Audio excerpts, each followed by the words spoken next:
lesan ora ngono gawe lan aku to maju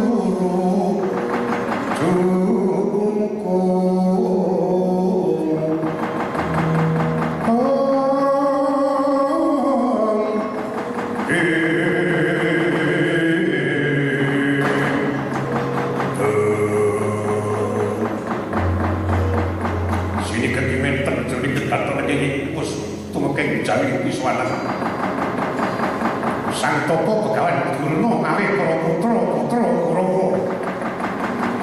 Wong laweni ngasta pindho mulai bedhing diwaca cekak sampeyan kulo sigra jumangkah. Ilang suba sitane satriya watak para Kurawa. Pati kedandang maling mereka.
Jare dikongkon arek para Pandhawa supados boyo anak Prabu Bathara Kresna Ngamarta niki nggih pun tata-tata ajeng paring wejangan dhateng para putra-putra sing sesuk dadi senopati teng Tegal Kurseta. Ora jane kok tak takon.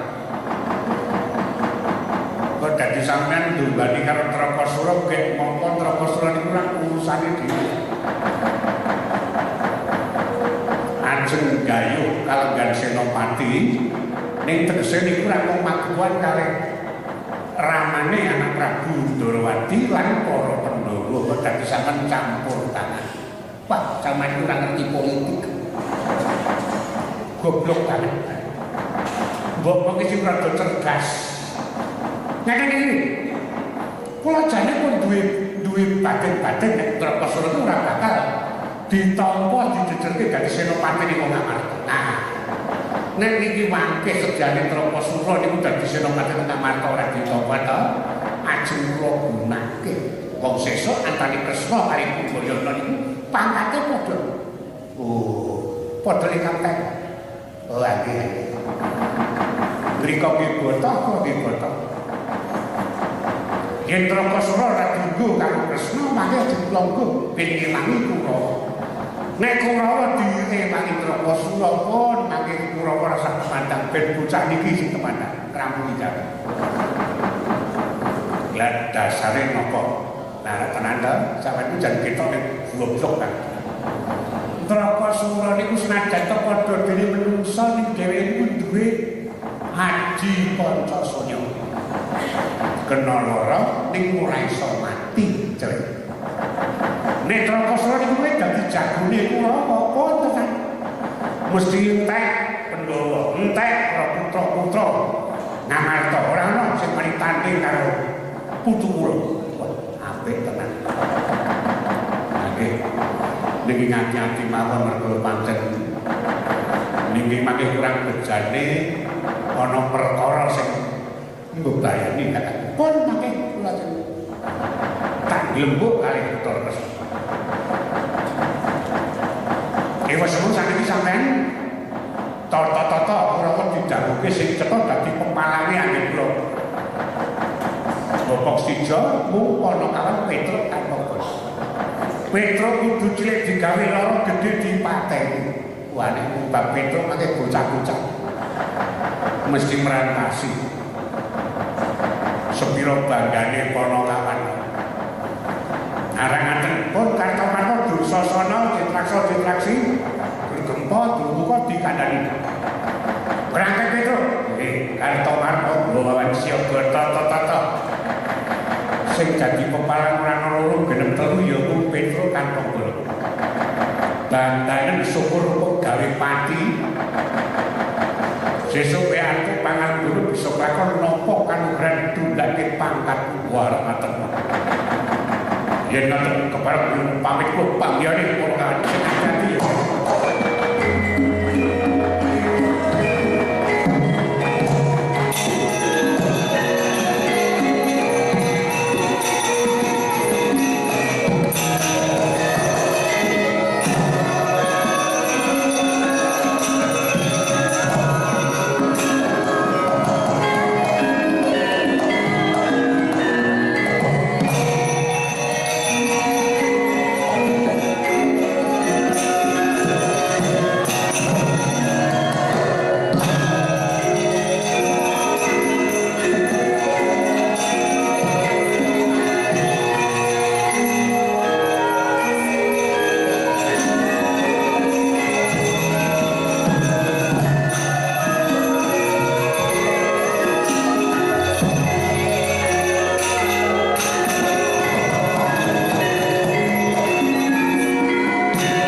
mungsuh kebatak trangguling mungsuh tanyo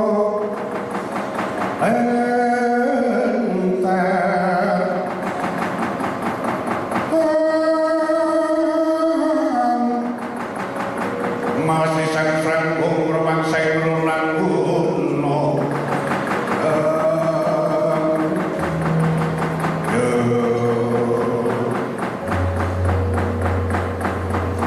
niki sinten nggih Kartomarmo kaya dudu ngono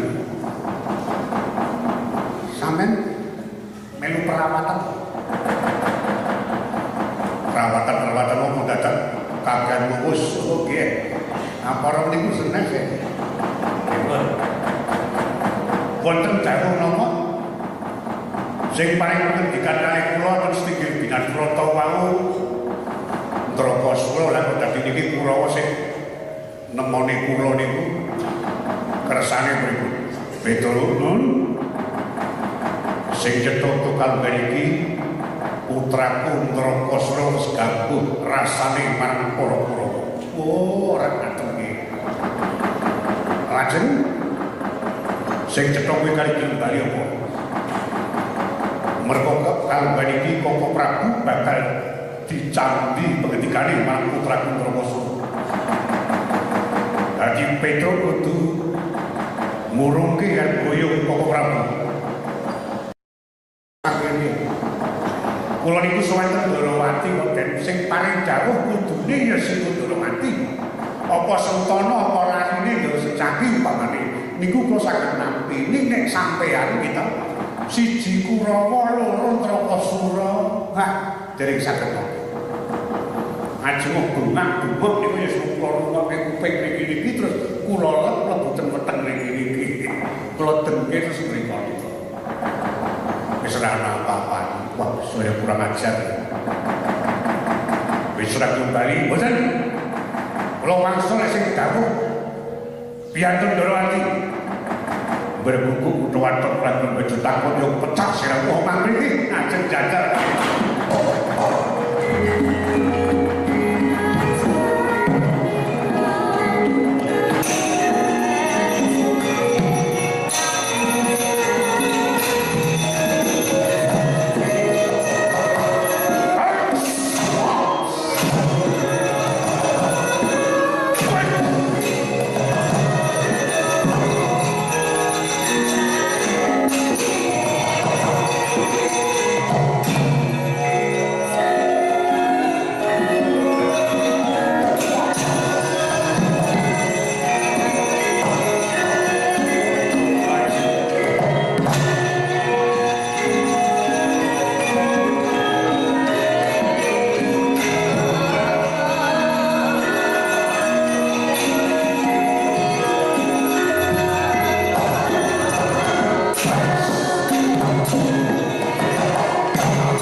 iki nek ora ndero Tirtanata.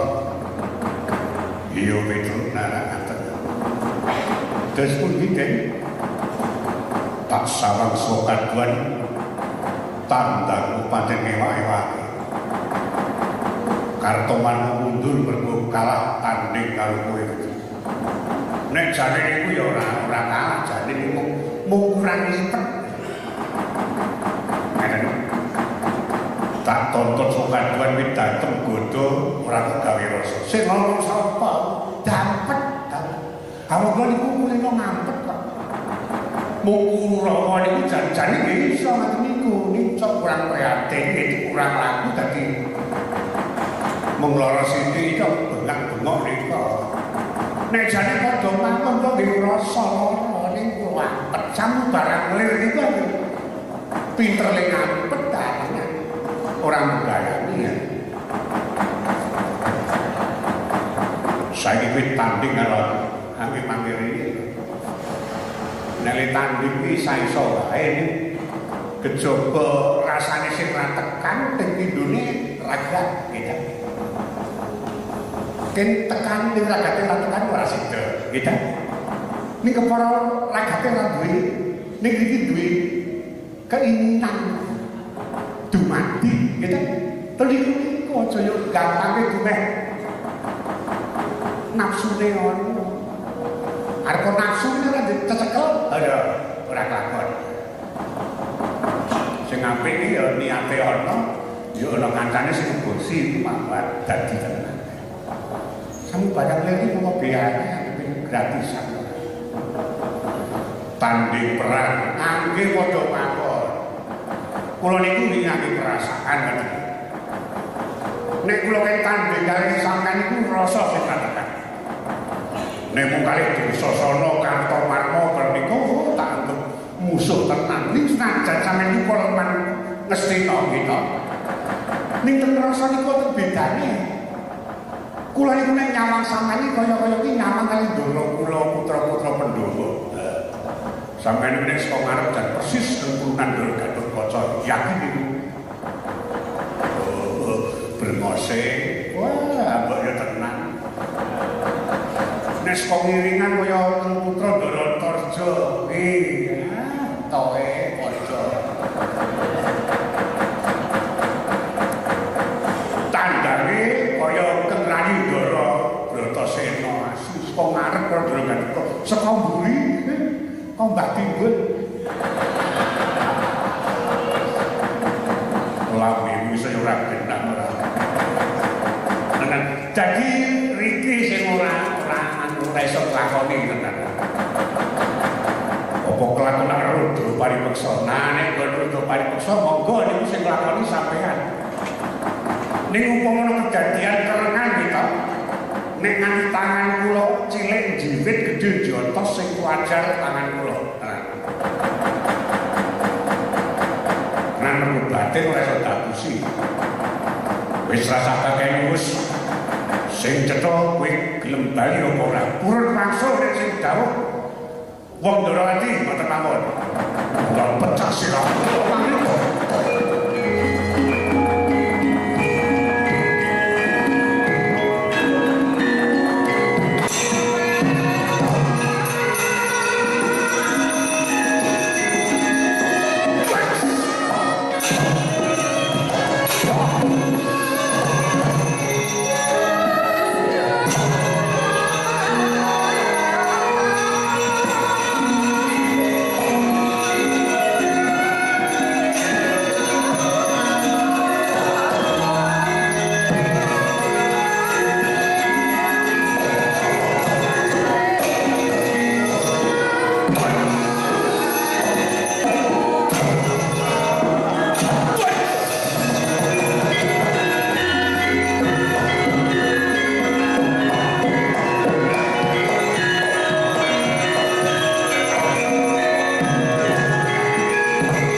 Musuh Petruk malah dikudulanan.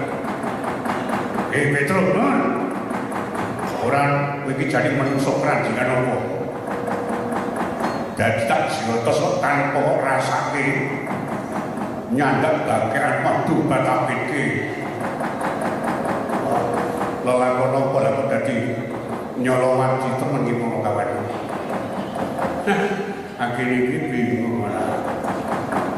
Musuh ora iso apa kok ya bingung ngomong sareng kuwi. Perang kalah bingung. Perang musuh ora iso apa bingung. Angel iki. Ampuh. Wis cetha kowe kae. Gelem bali ora nek gelem bali tak ngapura ning ora gelem bali kepaksa tegel karo kowe Petrus. Alimo. Mantap geni, mantap geni ya kamu Petrus.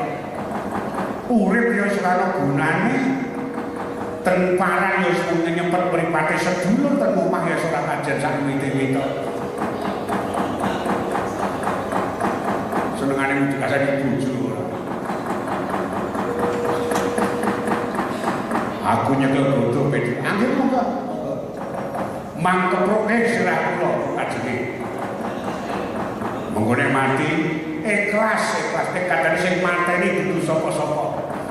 Sing mateni sanane dhewe mangkateni Petrus. Engko bojomu rodo. Mampek. Nguron bojone lagi pincang ngono. Mampek deh.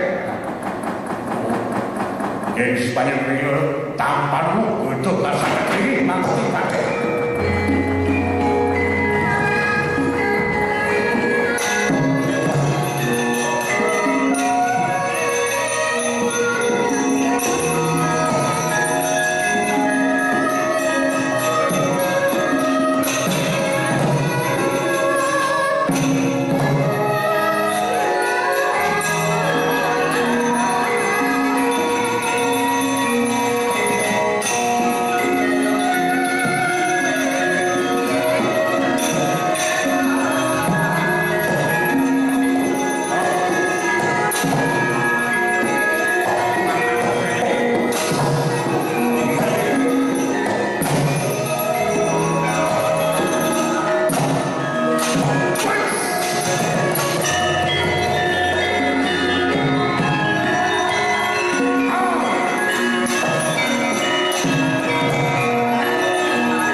Itu nun. Terus pundi man? Kowe ngantem godho sirah kowe. Sampeyan iki wis tuwa. Aja sok jlemungan. Ndak ora kajen. Wawangsane kula sepuh niku ajining diri mergo saka kedaling ati. Aja celap-celuk. Nek sampeyan ora ngerti takon, aja watuk ndak apa. Sampeyan ndak apa kena nek kudu duwe tandha bukti tandha seksi. Aja nyenyer. Kok ditembung nyenyer, Pak? wilayah politik kowe ora jane kok dadi aku kantong gota ngeten iki sing maju niku Tirtonata nggawa gota apa itu kok dimusuh gota aniku batu ya adi-adi kula Pandhawa Werkudara senengane do nyinau celang gota Petro najan temandang nonton do latihan ketularan tening mula sauna bocah nek pengin pinter nyedak karo pinter yen pengin sentosa caketho karo sentosa niku Petro ora diwecang itu ning mergo nunggoni pinter dhewe sentosa dhewe digdaya dhewe niku lha untung Petro dikepluk oleh gandane Tirtonata dhewe Petro ora males isi diloso beli kemanusiaan kaya ngomong apa lho nek Petro kan diloso beli kemanusiaan wis dikepluk godote terus nang modal niku wae kula maju kebuki kabeh karo Petro nah tenan kaya Petro godho dibuang wil ngoten niku nibani sirah kula dosi gandeng tersirah sampeyan iki niku patenono wae ngoten niku sejarahe aja waton ngarani wong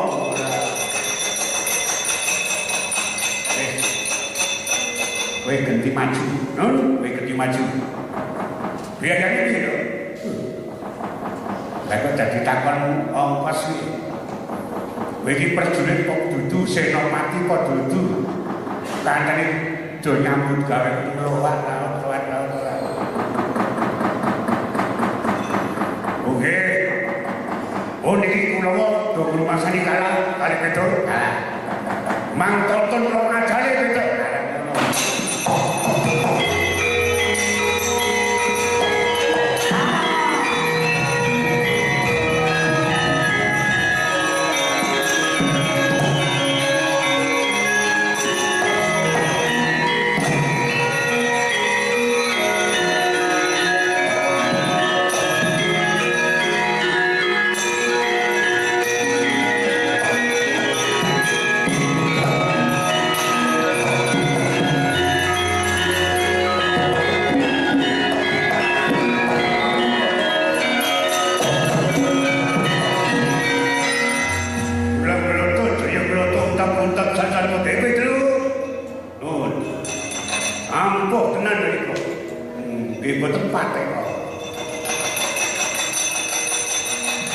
sampean gak perang sing ngomong sapa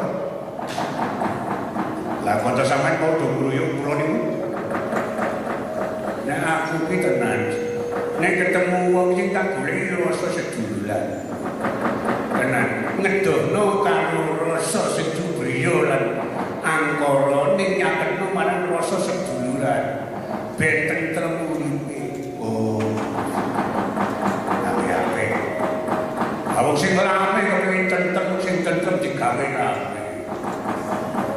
Ini aku jane kon jotos iku itu. Kare sing patih sing ning bareng tak limbang tak entung sing ngene iki isine muarep medhu. Arep gawe lapik. Nggih. Ora padha karo ngalor karo ngidul, tinemune karo rasane lisan ilmu gati. Nggih. Nggih syukur. Aku tresno kok kan Pandhawa kan sapono kamane kebuku sak hubungan tresno lae kate. Nggih, matur nuwun. Piye Bapak? Isih laris nggih pengestulis tunggal kali. Pun. Galeng. Galeng payula. Nggih, tunggal kali. Oleh apa? Bojone udah balik. Boten. Sing kene dudu sing wedok, sing lanang panjen kejaba dhewe iki bosen ada diwatak cungkak. Nggih. Aku ora ngerti sapa-sapa, kabeh kene nang ngono kuwi. Ngono sampe barang rene iki kena kanggo tulodo, ya itu kabeh kudu komunikasi. Oh, nggih. Komunikasi lembugan. Ono lakon ono masalah kok dadi singkiri diadepi dilampungke. Ngono. Lah nggih. Ono kedadian sing wedok nganti dicitho karo wong. Kuwi mergo pancen ora melek rasane. Nggih. Terus Haji Widodo sinten Bagong. Oh, nggih nyambut gawe Den. Syukur. Aku ki kudu kabare wis seneng. Ora lari ora apa-apa, sing siji loro isih iso nepuk masukan. Nggih. Duit kok potok bae. Iso ora? Nggih. Nggih jane butuh Den. Lambengku. Aku ya butuh. Apa malah bisa ngapain? Di PP nyambut gawe itu mau iki saulangane ora laris tinggi jeneng nggih tenan lho sing ngangeni iki tulukmu napa Den tulukmu tenan lho ora ono lho tuluk kowe tulukmu iki kejaba kondo walah suluk kaya tuluk sampai nek ndika metu meli ya Den Dongong kok kaya ora tenan wis kundang tenan ngendi. Wong iki ra kok ngomongin kulukmu tenan, do bingung. Lah sesuk nek ana wektu nang kowe tak nek tuluk Banyumas. Kuwi apik to yo tenan iso marek oleh pitu kae. Santai wis ora. Ning ngene to berbangun dintani pantai semuanya aku jadi kon ngajar kowe.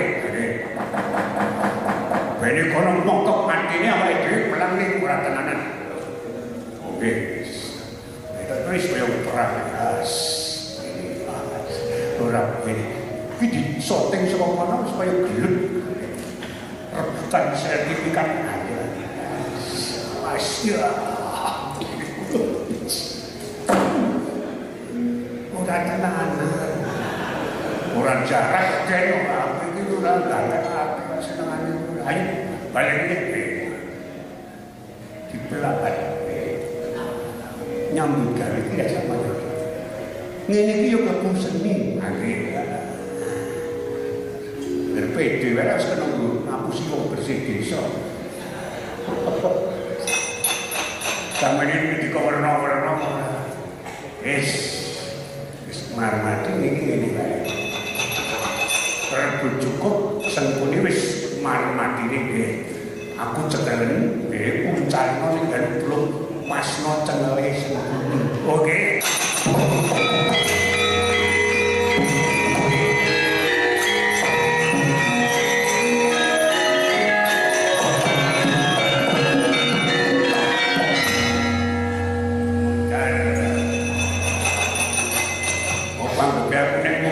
Pangkat dhuwur iki gila anggepe ora duwe patek karo anak buah sia-sia ngapusi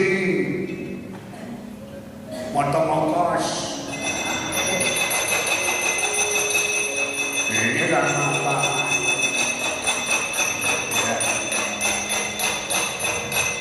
panen bicara genah iya ketenono apa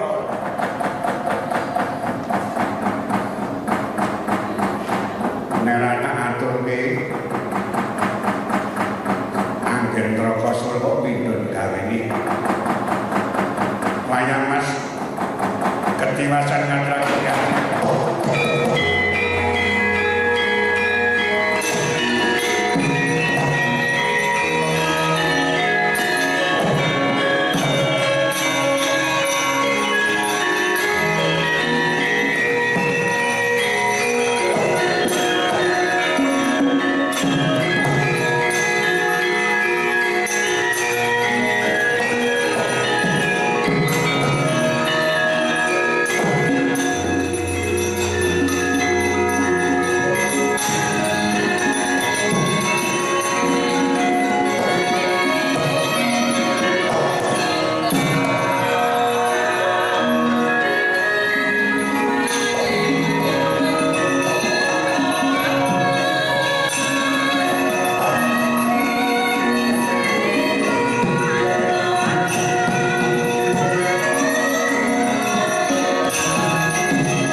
paman para Kurawa Musa kalih Panakawan Petruk boten wonten ing mimpang dayanipun. Ambak mung sak Panakawan ing Petruk bondo kalani. Niki menawi boten paduka wayah masih tumandang. Kula kinten badhe wonten kedhasan sing nyala kadibahan. Atase mung Petruk saged dadal garsane Kurawa nggih, Bos. Lega sing coba panggane kula.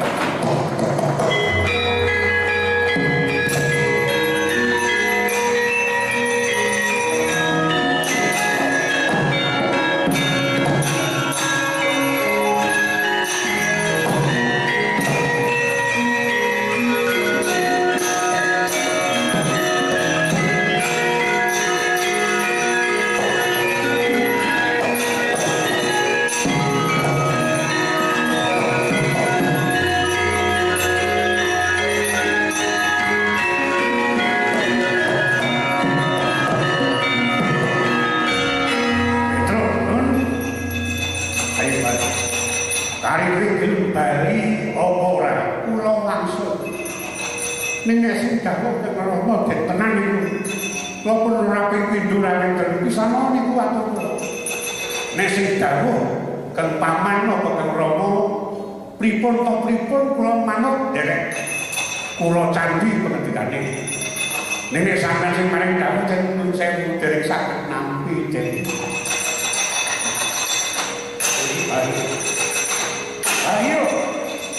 Betul saged iki jadi sirah waktu kepilutan tadi mau merem-merem ora kok nek main sampeyan tegel mateni kula mang mateni tenan mergo niki kok dikongkon kaya Kang Paman Ndara Pandhawa nggih Kang Rayi Ndara Gatot nek ora nganggo gawe mindhon gawene sumpah kula mergo kula pungkonane jejering satriya trima mati rapat orang tidak gelandang limpung rampung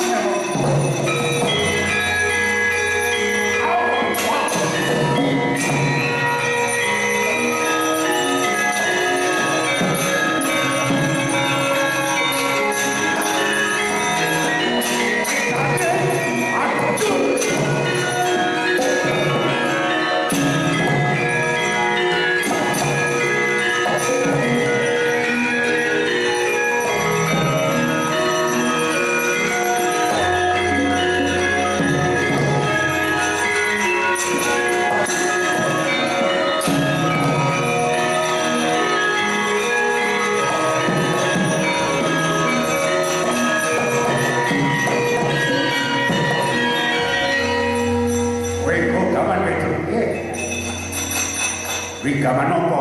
Sak gaman-gamane. Sak gaman-gamane sing penting nunggu gawe. Ngeyuk nunggu gawe lewat. Najan ora sepiro wujude gegaman nek ana bot repote aku niki iso ngewangi teman-teman. Niku napa niku? Senjata lipo. Paringane dewa. Kuwi paringane sapa? Kula nyolong piye. Ya niku bedane niku nek. Niku paringane dewa niki lek kula nyolong ten pasar Budian. Niki kadang wong nyatane tak mimi tak bedeni saben dina sinampe tak kembangi tak kutuki lagut men. Kula nyolong nek mau ni lek truk sukses lah pokoke. Mergo niki limpung tandingi petel jajal. Orang patut banget pilih jajal, dijajal.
Mula kang suwe iku yo nggih.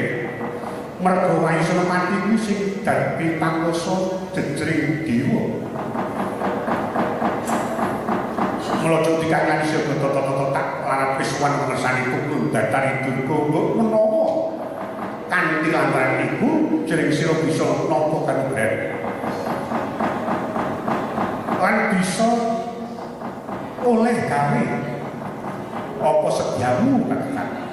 Oh, lemah tepi. Lajeng saripun badhe sowan pukulun batar itu. Iya. Paman Durna. Ya, nggih.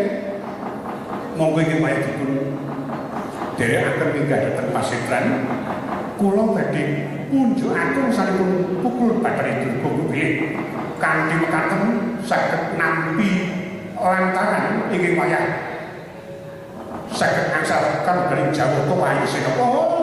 Ini rayo bisa ini aku kondo yang mengkono sakwise petuk kantong belum cat soro mergo yang nganti kandengangan lan keprungu pon kawan bisa lakon aku kewirangan diatur marang paman-pamanmu Indra Prasetya ora ngaten maitro ngaten tuliko direken nopo minggah dateng pasetran suku Rosoan pukul batar itu sing penungan kaki monggo paman ingin malah dipun dan monggo kejaken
kating carita Krishna Munggil kawi tunggal papan siji caritane punika tomanane wenten kayane Dirgidyan Pasetran Buddha Mayit cumandha wenten ing Gunung Simulawu ana kayu saka jajar Soma iku minangka titiane papane para dalang suku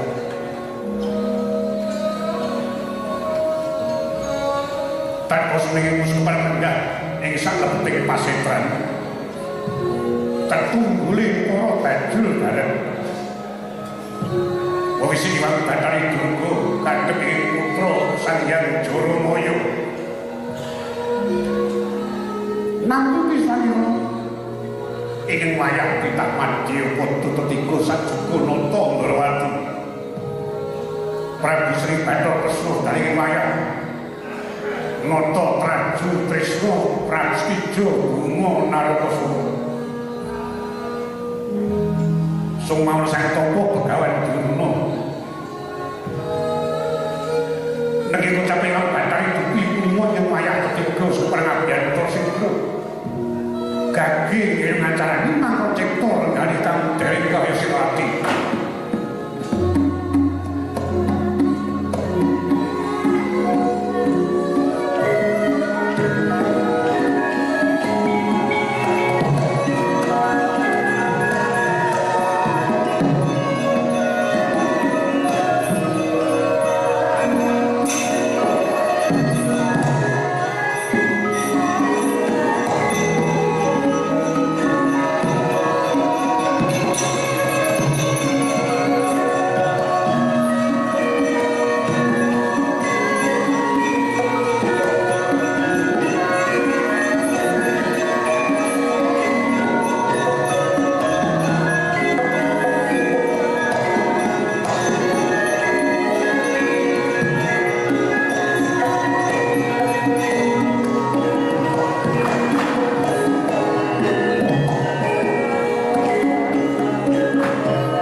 Boten-boten namanipun tumripun jibu takek lamun ditawadi padha sowan dhateng Abyantara tanpa wigatos mengono wis jajan tak timbal Kresna Trakasura Durna padha Basuki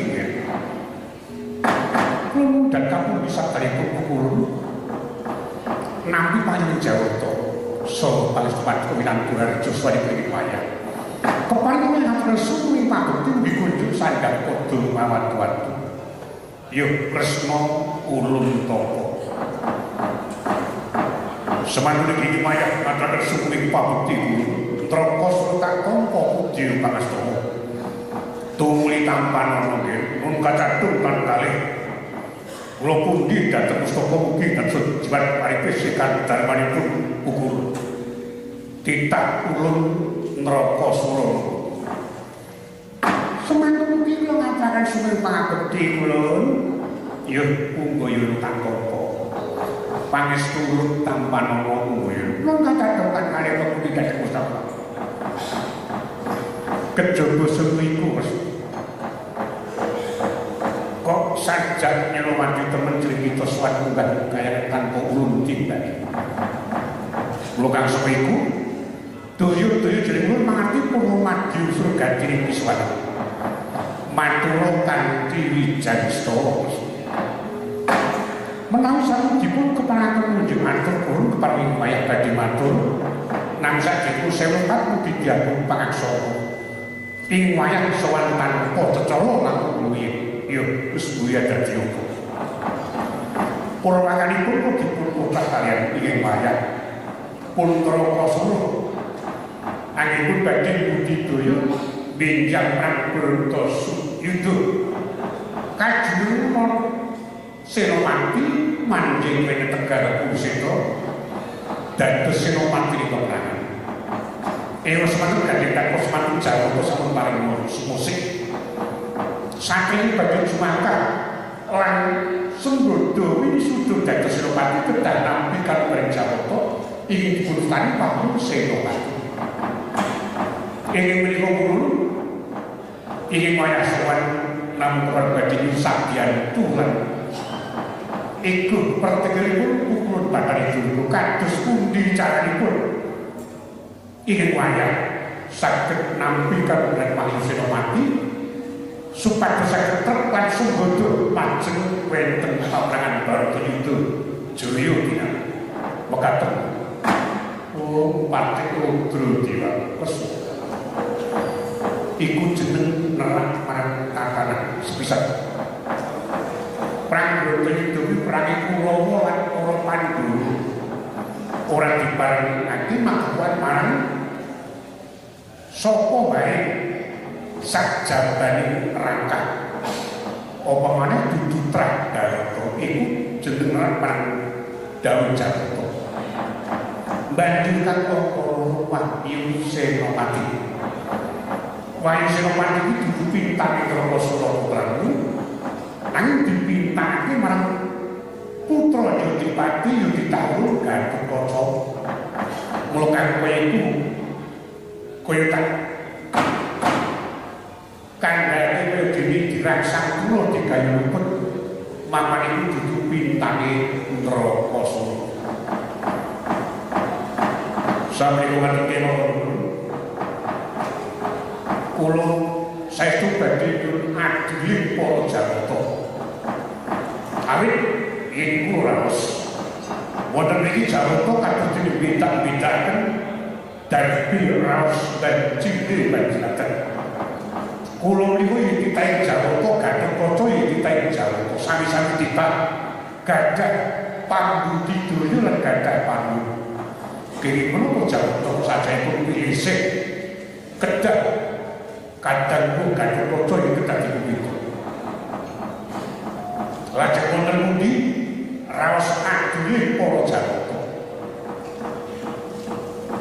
semanten mugi kula dibanding dene cawe-cawe kula niki mugi kepareng lajeng pantun kila lesih kabangan mesakaken putu kula rata-rata Nicholas semanten tak kadung-kadung berproses apa beda-beda setijo ki apa Gatotkaca apa padha-padha panggung budaya ya padha-padha ditedi kok. Kok dadi wali nek dipintak-pintakake ora. Sepisan malih kula badhe nderek nyuwun sumangga kula mugi kepareng sikataken wahyu kaparingna dhateng ing wayah ing Puspija kula. Kresna nyadun dawuh ya wis. Tak bantu. Ning anggon ulun paring bantu aja pati-pati jagake. Gini ketrima ya syukur yen ora ketrima aja nyucuh marang jeneng ulun. Mapan sak kandhane ngarep dudu pintane putramu Drapasa. Aduh, kula sumanggaken jerman sampun paring sih kadhapan sabyantu dhateng kasihipun. Yoga kula ing wayah Puspija kula dari Urwadi padha. Kumpula para Pandhawa mundhak kadhangan. Awit ditemani kadhangan para kadangmu. Jeneng kita sabyantu marang Mamrendra Pasura bakal keker karo matur sing banjur yen kanten sepisan menika sumanggaken anggenipun badhe paring kegiatan dhateng wayah kepareng kula nyuwun pamit tumuli kempar dhateng pungkadan kula yes sing panjenengan inggih endang kumpul kadang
sing dipinto Mayu Senopati iku kadang utama Gatotkaca. Mulai itu jeneng pito bakal gayu manutah Mayu Senopati serangannya kudu Gatotkaca tekaning mati. Oh, lemah temiri. Lajeng saking ulun waktu kang iki jeneng ulun tak jumangkah tak golekane adi Gatotkaca. Tak ajak patine perhukuman dipomo saksi Gatotkaca mati wahyu mesti momong jiwa raga Durna kula jadi kita siap betul-betul kuwi nang jeneng ulun ngopanju iki cuma nek Gatotkaca itu dijujuk ana kasatria ya seluruh gini Gatotkaca kok ora cuma ana kasatria diupadi ora cuma iki sebisane Gatotkaca kudu disirnakake. Oh iya, mong Drapasa ora gaduh karo jeneng ulun aja cakep-cakep budak-budak kadhengan. Terus mangke ulun tak reka dayane. Supaya Gatotkaca mati tanpa kawistara yen sak nyatane jeneng ulun sing